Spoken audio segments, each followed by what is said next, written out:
Selamat datang dan kembali lagi di BT Channel. Kejaksaan Agung Kejagung menjelaskan penerimaan uang 27 miliar rupiah oleh Bimo Nandito Ariotejo alias Dito Ariotejo tak terkait dengan dugaan tindak pidana korupsi proyek pembangunan dan penyediaan infrastruktur BTS 4G Bakti Kementerian Komunikasi dan Informatika Kemenkominfo tahun 2020 sampai tahun 2022. Direktur Penyidikan Jaksa Agung Muda Tindak Pidana Khusus Jampitsus Kejagung, Kuntadi mengungkapkan, uang yang diterima Menteri Pemuda dan Olahraga, Menpora tersebut diduga untuk mengendalikan penyelidikan dan penyidikan korupsi 8,03 triliun rupiah terkait pembangunan dan penyediaan infrastruktur BTS 4G Bakti yang ditangani jajarannya. Jadi jangan dicampur adukan. Artinya kegiatan pengumpulan uang tersebut sudah di luar pokok perkara dari kasus korupsi, BTS, kata Kuntadi saat konferensi pers di Gedung Pidana Khusus Pitsus Kejagung, Kebayoran Baru, Jakarta Selatan, Senin, tanggal 3 Juli tahun 2023. Jadi, informasi yang berkembang berdasarkan keterangan dari saudara I terdakwa Irwan Hermawan, bahwa dia mengumpulkan, menyerahkan uang dalam rangka untuk mengupayakan penyidikan tidak berjalan. Artinya dalam rangka mengendalikan penyelidikan untuk mengendalikan tidak naik ke penyidikan, kata Kuntadi menambahkan. Kuntadi mengungkapkan hal tersebut setelah tim penyidikannya memeriksa Dito Ariotejo di Gedung Bundar, Senin. Pemeriksaan terhadap Dito tak ada terkait dengan peran Menteri Termuda dalam Kabinet Jokowi Maruf sebagai penyelenggara negara.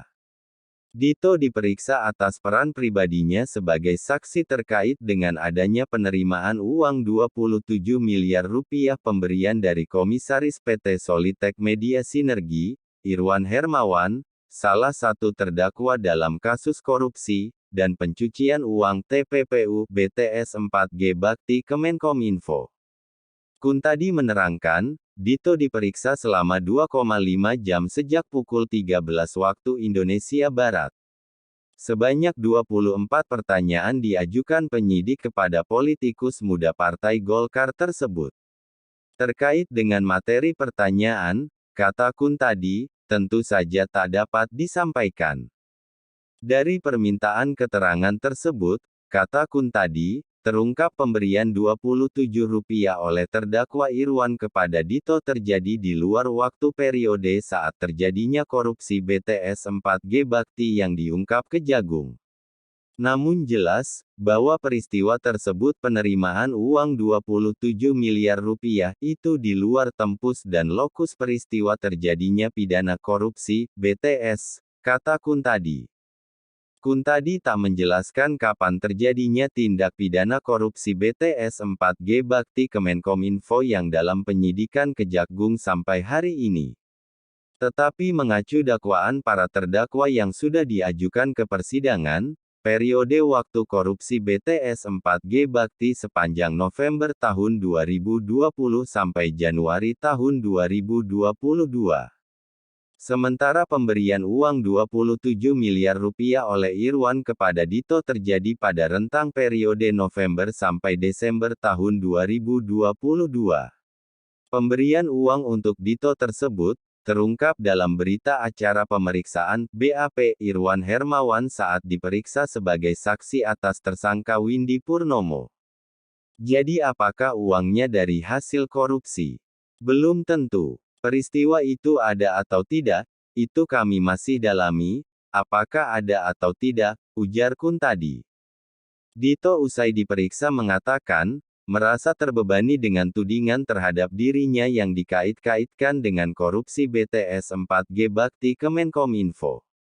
Meski begitu, setelah memberi penjelasan kepada penyidik, ia pun akhirnya lega. Dan alhamdulillah hari ini telah dilaksanakan pemeriksaan, tadi hampir 2 jam kita banyak memberikan keterangan, diskusi. Saya terima kasih ke Kejaksaan Agung saya sudah memproses ini secara resmi, karena saya juga tidak mau berlarut menggalang opini, ujar Dito. Bagaimana menurut Sobat BT semua tentang hal ini? Silahkan berikan komentar dan sarannya. Terima kasih.